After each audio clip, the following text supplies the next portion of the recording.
As you age, you may find yourself increasingly avoiding social interactions that once brought you joy. Spending time with certain individuals may now feel draining and exhausting. This shift in behavior is common as priorities change, patience wears thin, and a newfound clarity emerges from years of experience.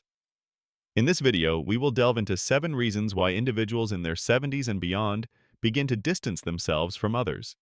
By the end, you may realize that being selective about who you spend time with is not only natural, but also beneficial for your peace of mind.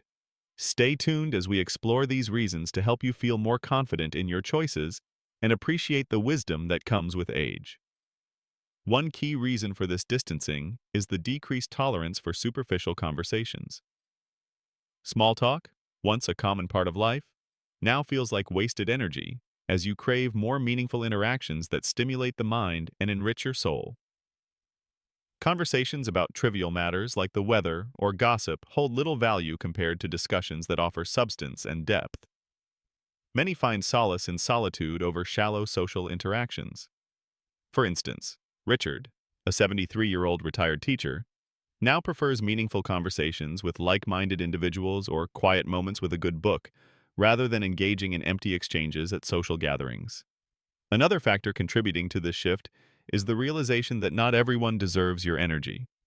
In the past, you may have felt obligated to maintain relationships or entertain conversations for the sake of politeness.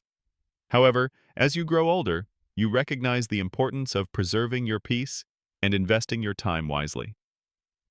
Individuals like Margaret, at 75, have learned to surround themselves only with those who truly care, letting go of relationships that drain rather than nourish. This shift is not about bitterness, but about understanding your self-worth and creating space for joy and meaningful connections. If you resonate with these insights, please comment number 2 below to let us know you're here. Don't forget to subscribe and turn on the bell to stay updated on our future videos. Now, let's continue exploring the reasons behind this natural evolution in social behavior. To realize that solitude is not a negative state, but rather a time for self-reflection and rejuvenation. Instead of feeling the need to constantly surround yourself with others, you now cherish moments of solitude where you can recharge and reconnect with yourself. Take Sarah, for example. At 68, she used to fill her schedule with social engagements and gatherings, fearing that being alone meant being lonely. However, as time passed, she discovered the joy in spending time alone, indulging in hobbies, reading, or simply being in her own company. She found that solitude allowed her to appreciate her own thoughts and feelings, leading to a deeper understanding of herself. When you start to value your solitude over constant company, you realize that being alone does not equate to loneliness, but rather to a sense of peace and self-awareness. It's about finding contentment in your own company and embracing the moments of quiet reflection and introspection that solitude brings. If you're resonating with these insights, please consider commenting number 6 below to let me know you're on this journey of self-discovery. Additionally, if you haven't already, I encourage you to subscribe and turn on the notification bell to stay updated on more content that aims to inspire and empower you. Let's continue to grow and evolve together. Understanding that solitude is not something to be feared, but rather cherished, is essential.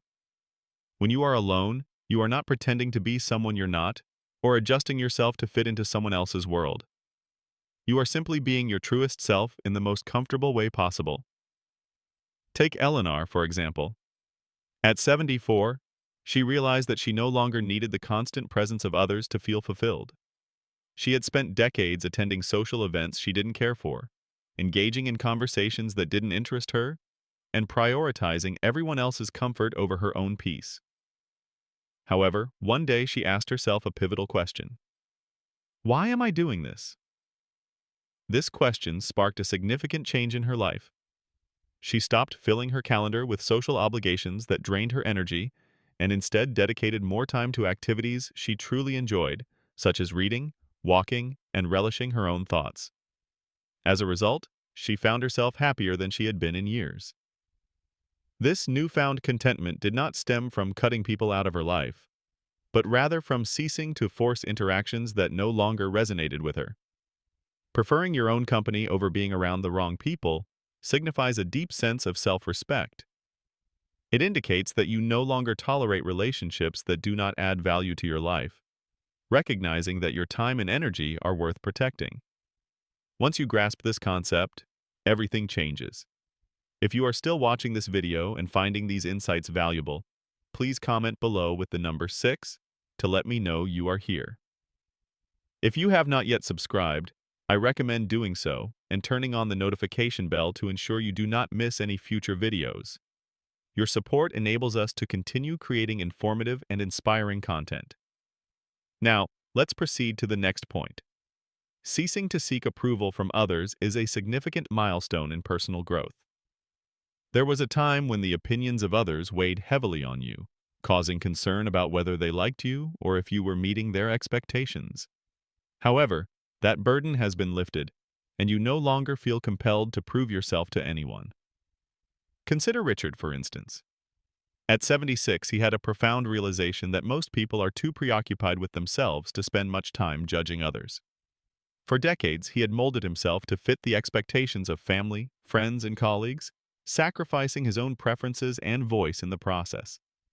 This led to exhaustion, frustration, and a life that felt disconnected from his true self. One day, he decided enough was enough. He began dressing, speaking, and making decisions based on his own preferences and well-being, rather than conforming to the expectations of others. The result? Nothing catastrophic occurred. People did not suddenly turn against him. In fact, they respected him more. When you carry yourself with confidence, others take notice. Richard now experiences a newfound peace, free from self-doubt and second-guessing. This kind of freedom only materializes when you stop seeking validation from those whose opinions do not dictate your happiness. If you have reached a point where you no longer bend over backward to please others, you have unlocked a rare form of self-assurance. You have entered a stage of life where your voice, choices, and contentment take precedence. This is a beautiful place to be. In conclusion, if you find yourself gravitating towards solitude as you age, know that you are not alone. This shift does not signify a flaw within you. Rather, it often indicates that you have gained wisdom, clarity, and a deeper understanding of yourself. The people you choose to surround yourself with now are not simply those who happen to be present, but individuals who bring value, peace, and authenticity to your life. This selection process reflects growth, not isolation. At this stage of life, unnecessary noise, superficial conversations, and draining relationships are no longer a priority. Instead, the focus shifts to conserving energy for meaningful connections and experiences. Quality now supersedes quantity, with deep, fulfilling relationships taking precedence over shallow interactions. If being more discerning means prioritizing your well-being, then embrace it. This is not loneliness, it is maturity. Have you experienced any of these shifts in your relationships as you have aged? We value your input and would love to hear from you in the comments section below. Share one thing you learned from this video and how you plan to apply it in your life. Your thoughts and insights are essential to us, so please do not hesitate to share them. If you found this video helpful and informative, please like, subscribe, and share. Your support enables us to continue producing valuable content that informs and inspires. Thank you for watching, and we eagerly anticipate your presence in our upcoming videos.